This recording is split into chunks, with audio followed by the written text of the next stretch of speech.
Donc l'idée là, c'est pas forcément de vous présenter dans le détail les méthodes de détection de la position du trait de côte, mais vraiment d'avoir une présentation qui va de l'observation satellite à la gestion opérationnelle de la bande côtière. Donc comment on passe de la télédétection, de la production de données à partir d'images satellites à des indicateurs et des métriques qui peuvent être utiles sur le terrain aux gestionnaires. Et ça, c'est un peu ce qui va faire le fil rouge de notre présentation. Donc on sort peut-être un petit peu du clou des présentations que vous avez eues, que vous avez entendues ces derniers jours, mais ça nous paraît important. Depuis 2023 maintenant, on travaille ensemble, je pense. Donc sur un projet qui s'appelle SuiviSat. SuiviSat, c'est un projet donc qui fait un focus sur l'emprise du parc naturel marin du Golfe du Lion et qui a pour objectif de produire des données d'observation du littoral sur la dynamique côtière, sur la dynamique de la bande côtière, même au sens plus large, et ensuite sur tout ce qui va être cartographie des habitats dunaires et comment est-ce qu'on va renseigner les tableaux de bord et le plan de gestion du parc naturel marin. Donc le premier élément que voilà, c'est grand. je vais regarder ici. Le premier élément que je voulais rappeler ici, mais je pense que vous en avez bien conscience, c'est que l'espace, c'est je vais y arriver. C'est le littoral, c'est un espace qui est complexe et c'est pas seulement un espace qu'on doit observer, mais c'est aussi un espace que les gestionnaires doivent gérer, connaître et avec une gouvernance d'acteurs qui est complexe et une multitude d'enjeux, d'usages, etc. Donc comment est-ce que tout ça s'articule? On va avoir la présence de dynamique physique, donc tout ce qui va concerner le trait de côte, la topographie, la bathymétrie, donc vraiment cette dynamique morphologique de la bande côtière, sur laquelle on va retrouver des milieux sensibles, donc ça peut être des herbiers, des habitats côtiers sensibles, protégés, ça peut être des récifs coralliens dans d'autres contextes littoraux, mais on va aussi trouver sur ces composantes plutôt naturelles des choses qui vont se rapporter aux usages anthropiques, donc tout ce qui va concerner par exemple la plaisance et les mouillages, mais aussi des activités de conchiliculture, et tout ça souvent et parfois dans des aires marines protégées. Donc comment est-ce qu'on articule tout ça et là l'objet de ce projet des différentes slides que vous verrez après, c'est comment est-ce qu'on observe ces différents enjeux-là pour aller renseigner des métriques et des indicateurs. Le jeu des chaises musicales commence, donc je vais poursuivre très rapidement donc, sur la présentation du parc. Donc, effectivement, on a fait appel à la société AIC pour nous accompagner sur la détection d'indicateurs qui sont importants pour nous pour suivre un peu l'évolution de notre aire marine protégée. Donc, c'est une aire marine protégée qui fait 4000 km², qui représente une centaine de kilomètres de littoral répartis à la louche, 60 km de côte sableuse et 40 km de côte rocheuse. Donc, on a un territoire qui est très grand, qui est très vaste. Et l'outil satellitaire s'est avéré être un outil qui pouvait répondre à nos questions pour essayer justement d'avoir cette entièreté dans le suivi et dans l'analyse et donc dans l'établissement des indicateurs. Donc là, en l'occurrence, l'outil satellite et le travail qui est réalisé avec ICI nous permet de pérenniser certains suivis, d'avoir une homogénéité sur la totalité de notre territoire, ça c'était important aussi, et surtout, et c'est la finalité, d'avoir vraiment un tableau de bord qui soit, qui soit régulier, avec des informations qui soient régulières dessus et qui vont nous permettre de suivre un petit peu l'évolution de notre littoral. Et tout ça dans la réflexion aussi arrivant du renouvellement de notre plan de gestion qui arrive à terme en 2029, voilà, et qui sera renouvelé pour les 15 prochaines années. Donc pour répondre à ces besoins, donc on va utiliser, vous l'aurez compris, l'imagerie satellite. Dans le cadre de ce projet SuiviSat, on utilise deux types d'imagerie, des images haute résolution. Donc on dit haute résolution, les images Sentinel-2, donc la taille d'un pixel fait 10 mètres par 10 mètres. Et on va ensuite également utiliser en complément des images très haute résolution, donc là plutôt des capteurs Pléiades, où on est à 2 mètres de résolution en multispectral et où on peut descendre à 50 cm en panchromatique. Donc pourquoi est-ce qu'on utilise l'imagerie satellite pour répondre aux besoins du parc? D'abord, ça va être la finesse spatiale qui est offerte notamment par les images Pléiades très haute résolution, qui va nous permettre de détecter des objets de petite taille. L'autre intérêt, Grégory l'a dit, donc on est sur un parc qui fait 4000 km², donc ça va être vraiment l'intérêt d'avoir une vision synoptique, donc c'est-à-dire qu'on peut capturer la quasi-totalité de la zone en une seule image ou en deux images prises le même jour ou à quelques jours d'écart. Donc vraiment cette capacité à observer tout le territoire un peu en mode one-shot. La répétabilité des observations, ça c'est très précieux parce que au-delà d'observer, il faut aussi pouvoir suivre dans le temps pour essayer de capturer les évolutions, les dynamiques, etc. Donc ça, le satellite nous permet de faire ça. Et ensuite, c'est en fonction des algorithmes qu'on va utiliser, c'est vraiment la multiplicité des objets qui sont observables. Donc on peut s'intéresser à la dynamique de la bande côtière, on va pouvoir s'intéresser aux habitats côtiers et sous-marins, on peut s'intéresser aux usages avec la fréquentation nautique par exemple, et aux enjeux, etc. Donc vraiment, on peut capturer l'ensemble des composantes de cette bande côtière-là et avoir vraiment une vision, on pourrait dire, intégrée de ce qui fait le système côtier aujourd'hui. Et ça, c'est vraiment la plus-value de l'imagerie satellite.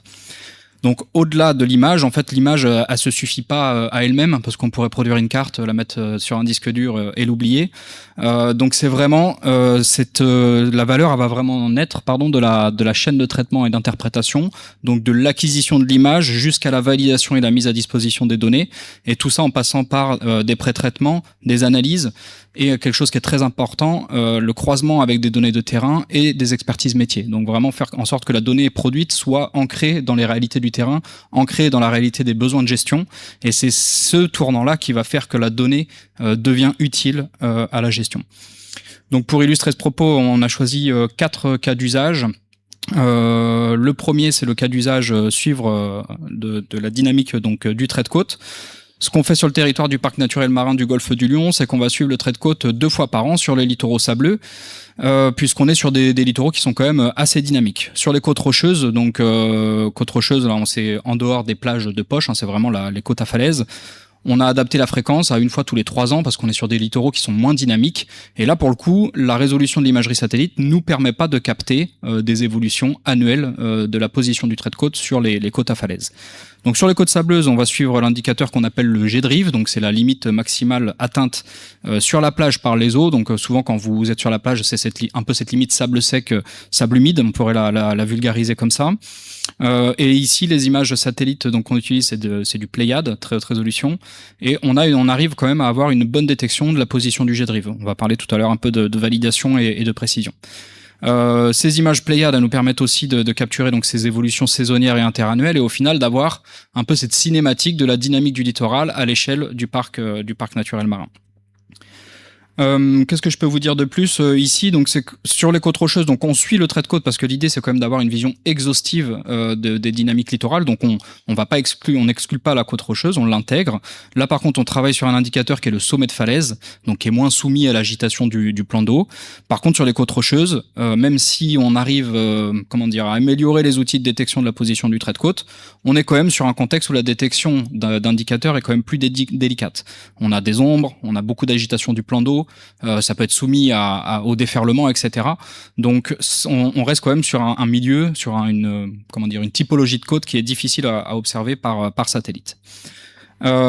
Ces données satellites, donc au-delà de nous permettre de suivre la dynamique du trait de côte, vont aussi pouvoir venir alimenter et permettre d'affiner des projections. Donc là, Grégory, si tu veux bien dire un petit mot sur ce projet. Oui. Donc effectivement, quand on parle de trait de côte, la problématique, c'est aussi l'évolution du trait de côte, et notamment en lien avec le changement climatique et l'élévation du niveau de la mer. Donc on s'est appuyé sur l'outil, sur les résultats de sortie de traitement d'imagerie satellite, et en appliquant une formule qui est reconnue scientifiquement, on a demandé à un bureau d'études de venir appliquer cette formule sur les données des résultats du trait de côte pour essayer d'imaginer la projection à 2050. Alors pourquoi 2050? Parce que c'est un chiffre rond, c'est plus simple. Il n'y a pas forcément d'idée derrière. Mais par contre, ça nous a permis, en prenant l'évolution sur les 10 dernières années, d'essayer de se projeter à 2050. Donc, si vous voyez à l'écran, c'est le résultat de cette projection à 2050. Ce qu'on peut voir, c'est un trait de côte, une évolution de ce trait de côte, mais surtout derrière la zone tampon. Alors, je vais peut-être revenir en arrière, c'est possible. Hop. Voilà, vous avez le trait de côte, vous avez également la zone tampon, parce qu'on a quand même une certaine incertitude sur la position que sera le trait de côte à 2050. Et par contre, ce qui nous intéressait, nous, derrière aussi, c'était de voir les interactions que ça peut avoir avec les infrastructures en place. Et là, vous voyez, par exemple, sont matérialisés sur cette carte-là les réseaux d'eau potable et les réseaux d'eau usée. Et du coup, on peut essayer d'estimer la période à laquelle, en cas d'évolution de ce trait de côte, si jamais les prospectives sont bien vérifiées, les périodes à lesquelles ces réseaux pourraient être touchés. Donc pour les gestionnaires, c'est très important. Ça va permettre d'essayer d'anticiper un petit peu les travaux, d'essayer d'anticiper ce qui peut être envisagé pour essayer peut-être de devoir à protéger ou à déplacer ces réseaux avant qu'il y ait des catastrophes qui arrivent. Et quand je parle de catastrophe, là on est sur une baie ouverte, certes, qui est connue de tous ici, hein, on est à Collioure, c'est ça? Non, on est à... Non, non, on est à Cerbère, pardon. Mais en tout cas, sur Collioure, par exemple, on a le réseau d'eau usée qui passe quasiment au milieu de baies. Donc on peut imaginer ce que ça pourrait donner si en plein été, il y avait une catastrophe qui arrivait. Voilà, donc pour nous, c'est très important d'avoir ces informations-là.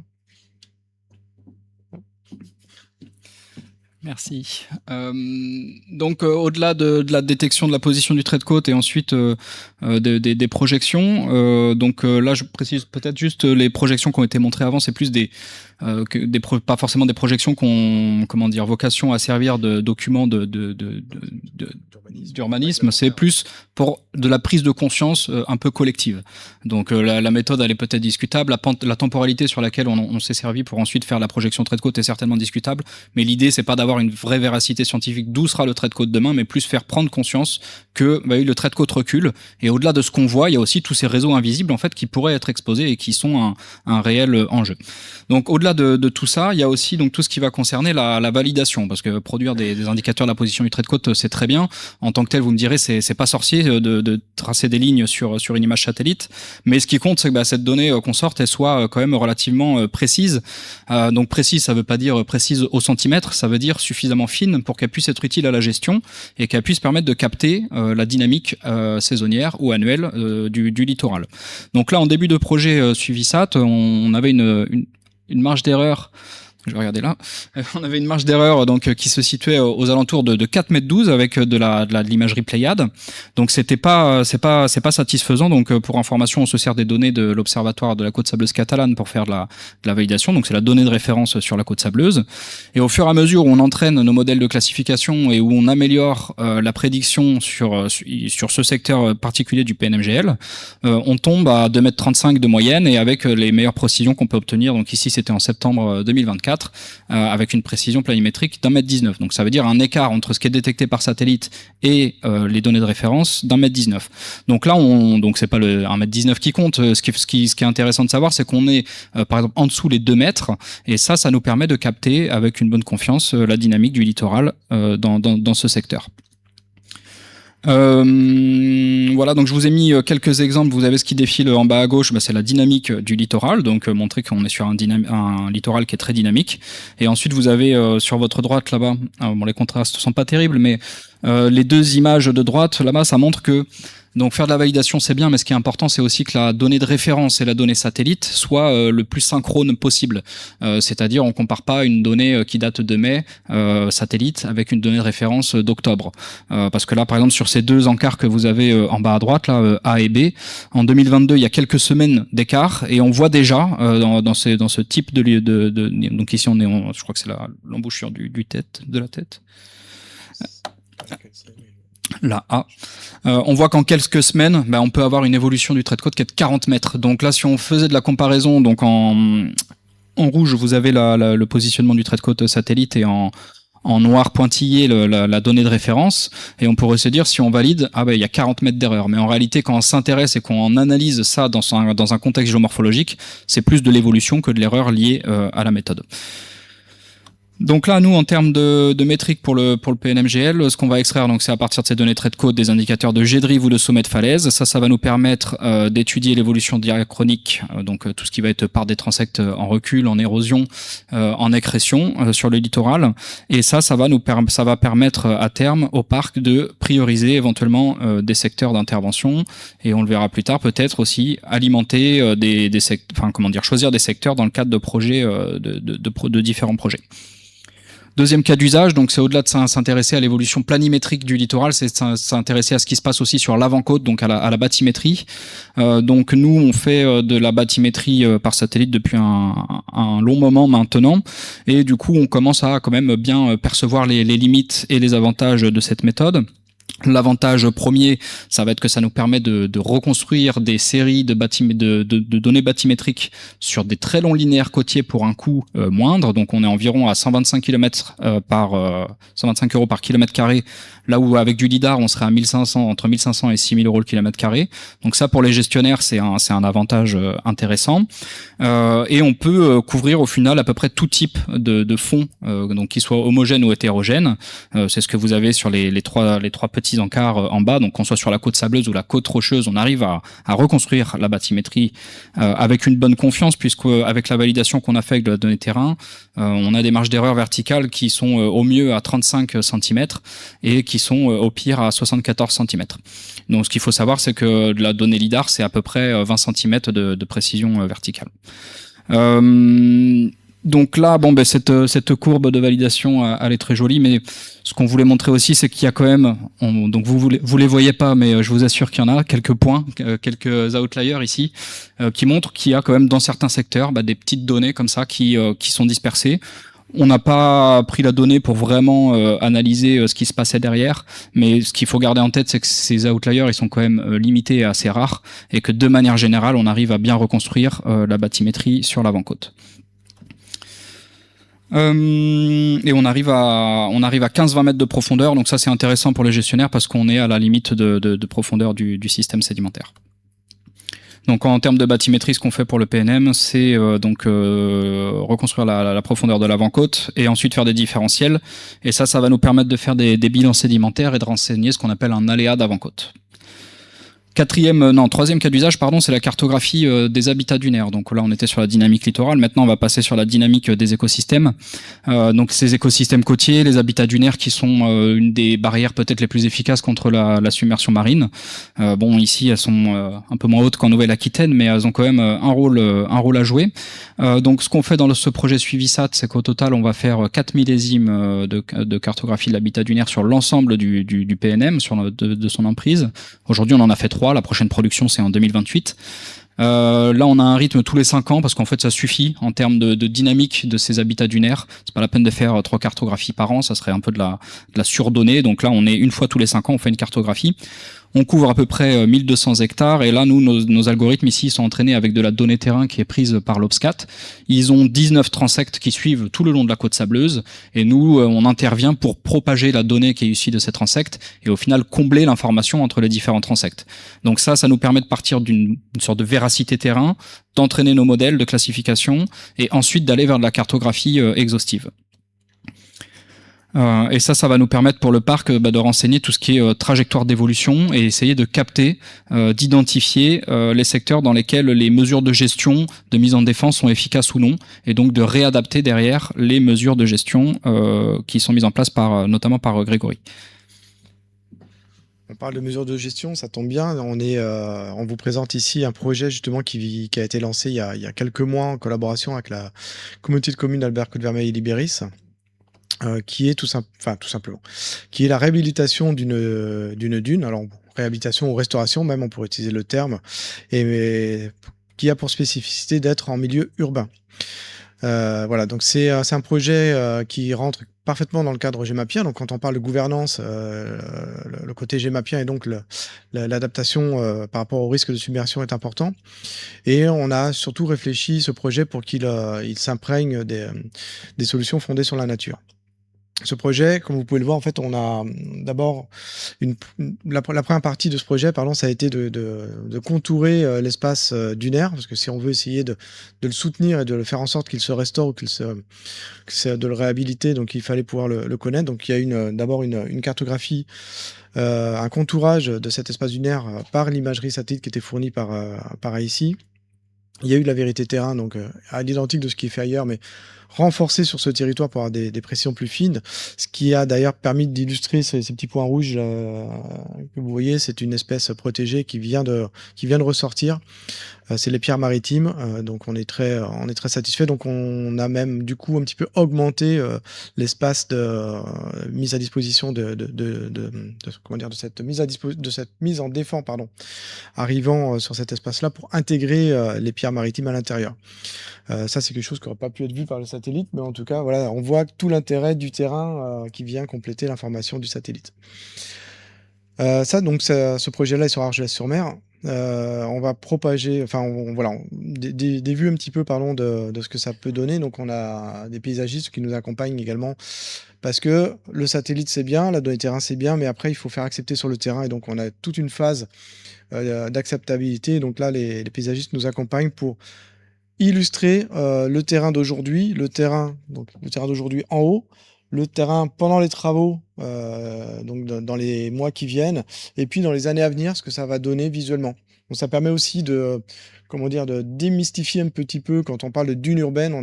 Les gens nous disent oh là là, on va avoir une dune du Pilat devant la maison, on va plus rien voir. Non, non, on reste quand même sur un schéma méditerranéen.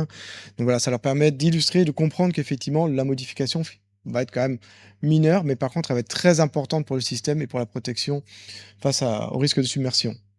Et donc, on a développé ça. Et là, on est en train de répondre à un appel à projet d'un LIFE, restauration des habitats marins et littoraux. Donc, pareil, appuyé sur l'imagerie satellite qui nous a été fournie et l'identification des espaces dunaires et surtout des brèches qu'on peut retrouver pour identifier d'autres secteurs qui pourraient intégrer donc cette réflexion-là et développer le projet de dune urbaine à d'autres secteurs de la côte sableuse du parc.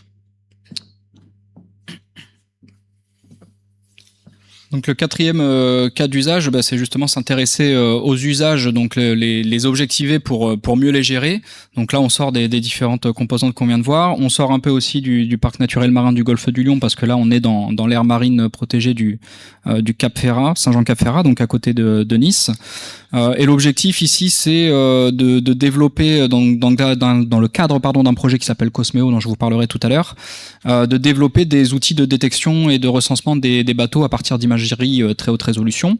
Donc là, par exemple, vous avez un cas d'usage donc où on a utilisé sur l'archive 2018-2025 14 images Pléiades qui ont été prises donc entre les mois de mai et septembre, qui sont supposément les périodes sur lesquelles on retrouve des pics de fréquentation, avec un focus soit pendant les vacances estivales, soit pendant les jours fériés et les week-ends.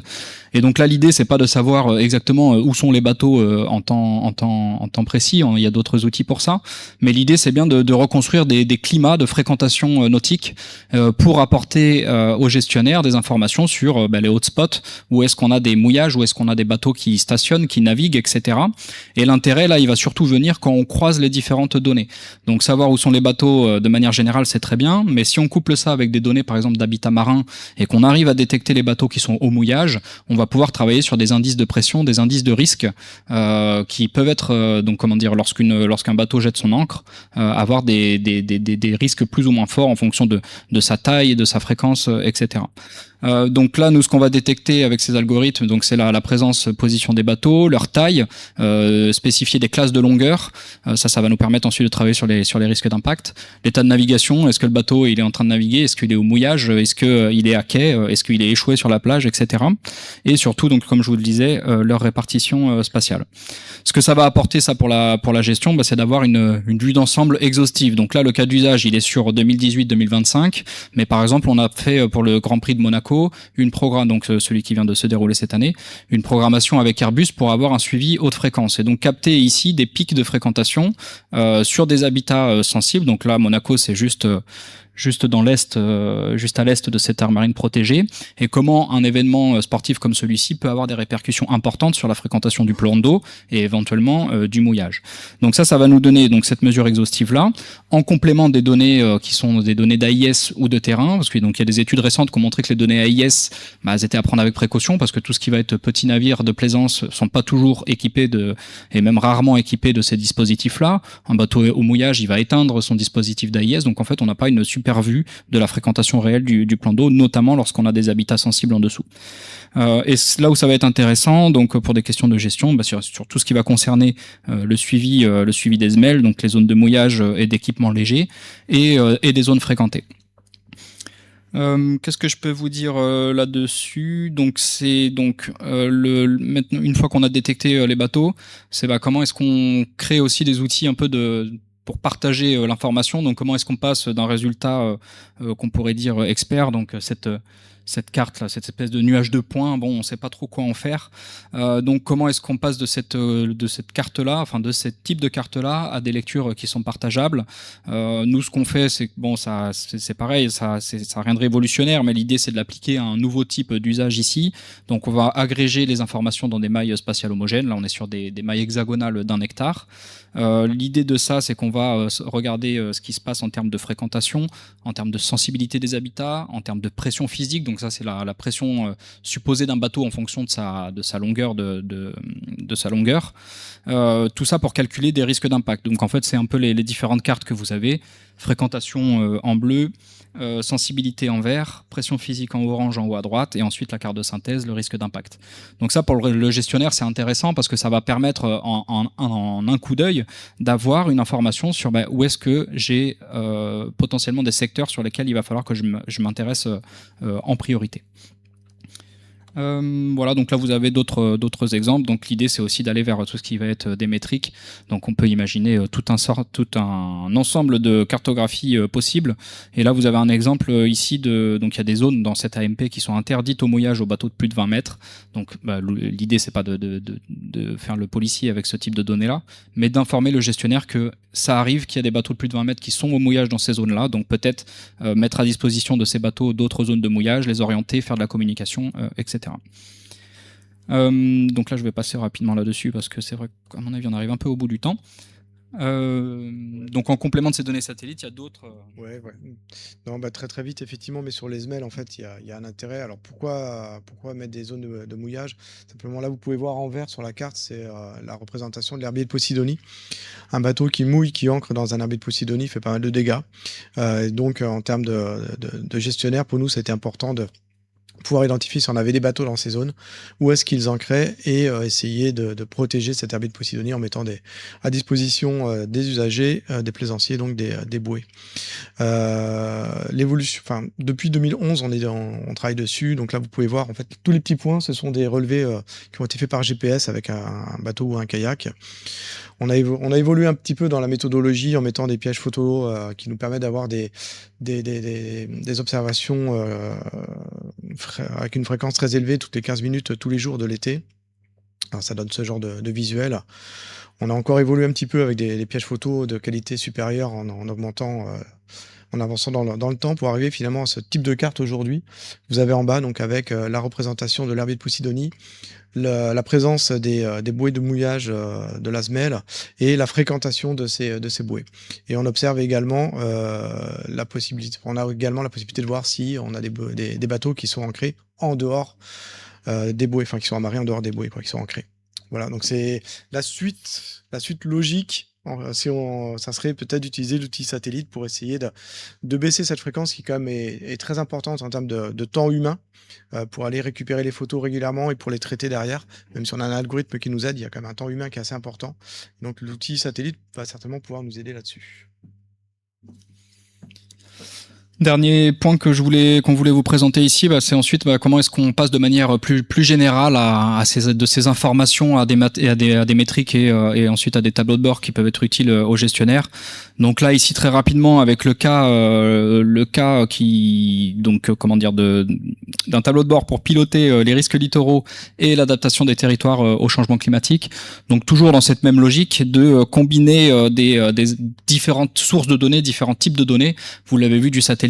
On peut utiliser de la modélisation, on peut utiliser des observations, des données terrain, etc., des données de référence qui peuvent être produites par le CEREMA, l'IGN, le BRGM, etc. Mais comment est-ce qu'on met ensuite tout ça dans un seul système pour avoir des données qui sont pour des personnes qui sont pas forcément experts de toutes les thématiques, des vues synthétiques et en un coup d'œil de leur territoire. Donc là, on l'a mis en gros en travers. Donc c'est des données fictives. Là, on est vraiment à la phase maquette de ces tableaux de bord. Donc ne regardez pas les chiffres. Ce qui compte, c'est pas les chiffres, mais c'est plutôt ce type de représentation, d'interface. Donc par exemple, Grégory se connecte le matin et il peut avoir accès à ce type d'interface là, où il va avoir des vues de synthèse, ça va lui permettre un peu son pilotage quotidien. Ensuite, il peut avoir des tableaux de bord thématiques, des cartes interactives pour identifier les secteurs sur lesquels il faut peut-être prioriser et mettre en avant certaines actions.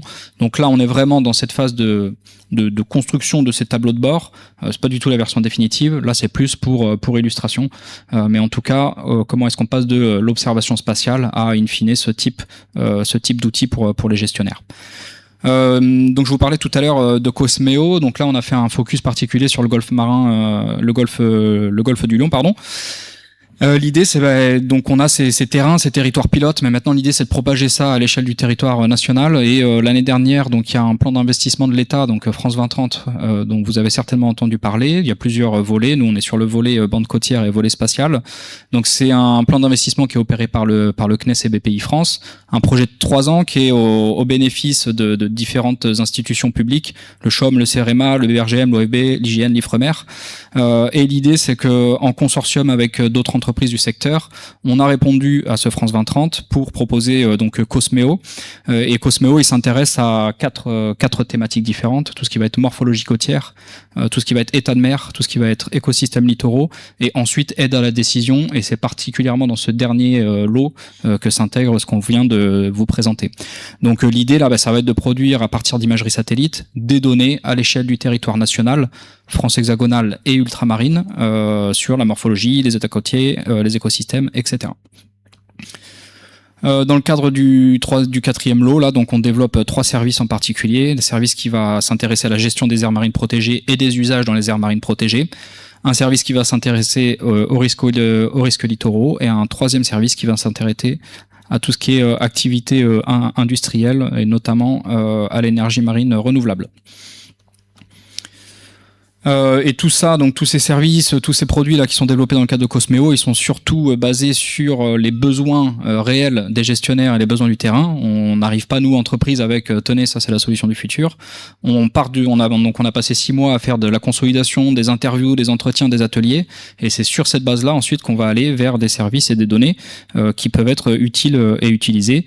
Et le besoin commun, quelle que soit la typologie des acteurs, c'est localiser les habitats sensibles, les secteurs fréquentés, les suivre dans le temps, donc comment est-ce qu'ils évoluent, et ensuite prioriser, avoir des outils pour prioriser les actions. Donc en conclusion, ce que le spatial y change pour la gestion côtière, donc vous l'aurez compris, c'est une observation fine et cohérente qui est spatialement homogène à l'échelle d'un grand territoire côtier. Ce qui fait la plus-value de ça, c'est pas seulement l'image, mais c'est vraiment cette chaîne de transformation, cette chaîne de valeur, de comment on passe de l'image à des métriques et des outils de gestion, et pour aller vers des informations qui sont utiles à la décision. Donc on va pas dire des outils d'aide à la gestion ou d'aide à la décision, mais voilà, plus des leviers d'accompagnement vers la décision. Donc là, bon, je vais pas forcément revenir en détail sur cette slide là, mais ce qui est quand même important de savoir, c'est que le spatial, c'est pas non plus une solution miracle. C'est une solution qui vient dans un écosystème où il y a d'autres dispositifs de suivi, d'autres dispositifs de surveillance, et que l'imagerie satellite, elle éliminera jamais le besoin d'expertise. Elle éliminera, à mon avis, que dans très rares cas, le besoin de données terrain, parce qu'on a toujours besoin de faire de la validation, et surtout l'indispensable intelligence de gestion. Donc ça, c'est la discussion avec les gens. Ici gestionnaire, mais ça peut être avec les habitants, ça peut être avec les élus, ça peut être avec l'État, etc. Et ça, pour le coup, à mon avis, il n'y a rien qui peut remplacer ça. Donc voilà pour nous, je pense qu'on a fait le tour. Merci beaucoup. Merci beaucoup à vous deux. Alors, pour pas prendre trop